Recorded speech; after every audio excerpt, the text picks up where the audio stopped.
Welcome back. This is your favorite faceless masked commentator. I cover news and give my opinion on issues. If you find my commentary interesting, hit that subscribe button, drop a like, and leave a comment.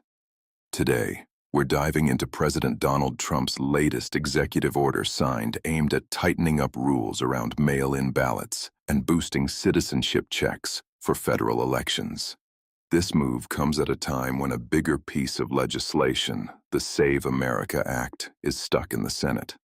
So let's walk through how all this unfolded. On March 31st, Trump put his signature on the executive order titled Ensuring Citizenship Verification and Integrity in Federal Elections. The order leans on existing laws like the Help America Vote Act of 2002 and the National Voter Registration Act of 1993, reminding everyone that the Constitution reserves the right to vote in federal elections exclusively for U.S. citizens. It points out that federal statutes already ban non-citizens from registering or voting, with criminal penalties attached under sections like 18 U.S.C. 611 and others. The core of the order is about creating better tools to verify who's actually eligible. It directs the Secretary of Homeland Security, working with the Social Security Administration and using the SAVE program for alien verification, to put together state citizenship lists. These lists pull from federal citizenship and naturalization records, SSA data, and other databases. States get these updated lists no fewer than 60 days before each regularly scheduled federal election, or right away if they ask for a special one. People can check and fix their own records ahead of time, and states can suggest changes too. But just being on the list doesn't automatically mean you're registered to vote. You still have to follow all state rules for that. On the mail-in side, the order tells the Postmaster General to start a rulemaking process within 60 days to set uniform standards for how the U.S. Postal Service handles absentee and mail-in ballots. All outbound ballot mail has to go in special envelopes marked as official election mail with the right logos, and they need to be automation compatible with a unique intelligent mail barcode for tracking. States that want to send mail-in ballots through USPS have to notify them at least 90 days before the election and then provide a list of eligible voters 60 days out. The USPS won't send ballots unless the person is on that approved state-specific mail-in and absentee participation list. Each state gets its own list back with those unique barcodes attached to the envelopes.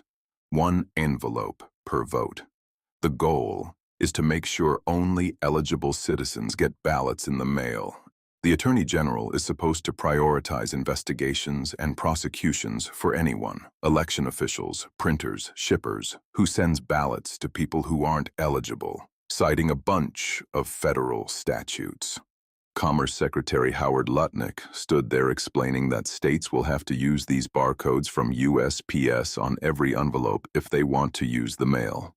The order also calls for coordination with the Commerce Department and gives the Attorney General power to enforce compliance, potentially tying in federal funding consequences for non-compliant states in some interpretations. This executive action didn't come out of nowhere. It's tied directly to the stalled Save America Act, also known as the Safeguard American Voter Eligibility Act. That bill passed the House back on February 11, 2026, by a 218 to 213 vote, mostly along party lines. It would require proof of U.S. citizenship for voter registration in federal elections. Things like a real ID-compliant ID, showing citizenship, a valid U.S. passport, military ID, or other specific documents.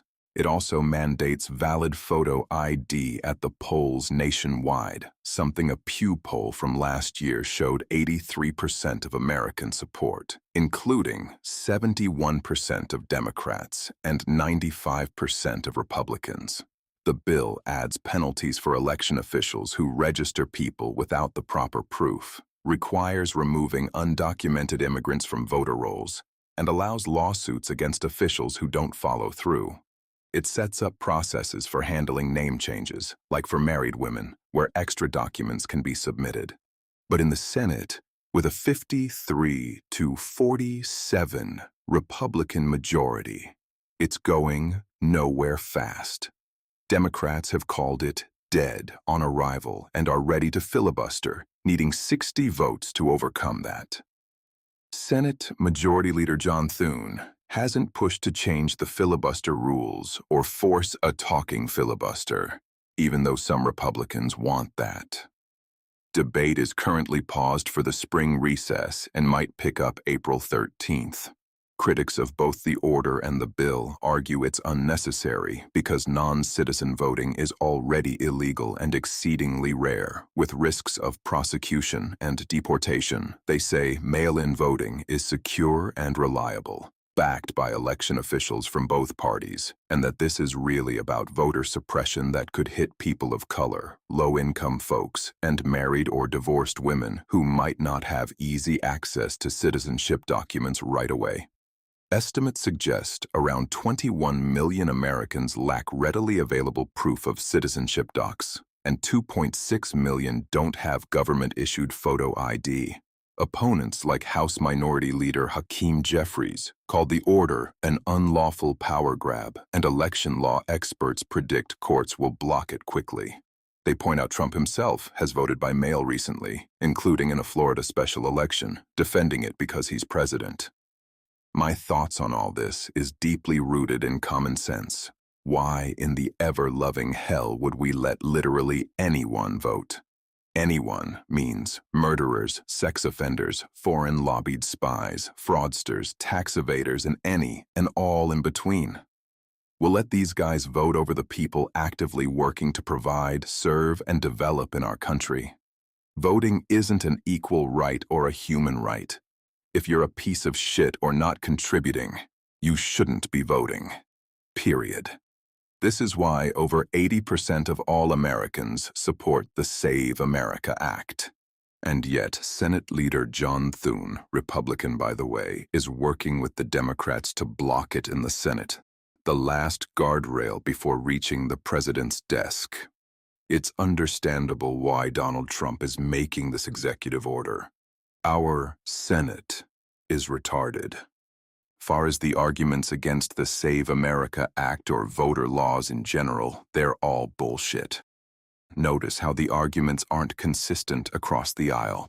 20-something million American voters would be suppressed, yet over 80% of Americans support it. Quite the disconnect between people and supposed experts. Jim Crow 2.0. Black voters too stupid to obtain an ID. Married women changed their names so they can't vote. In a roundabout way, Democrat Senate Representative Alex Padilla actually debunked these claims by claiming that voter fraud is exceedingly rare and that elections are already safe and secure. So, we're already living in Jim Crow 2.0? Most black people aren't voting because they don't have IDs? Married women already can't vote? I guess that's true for all states that have passed their own version of voter integrity laws.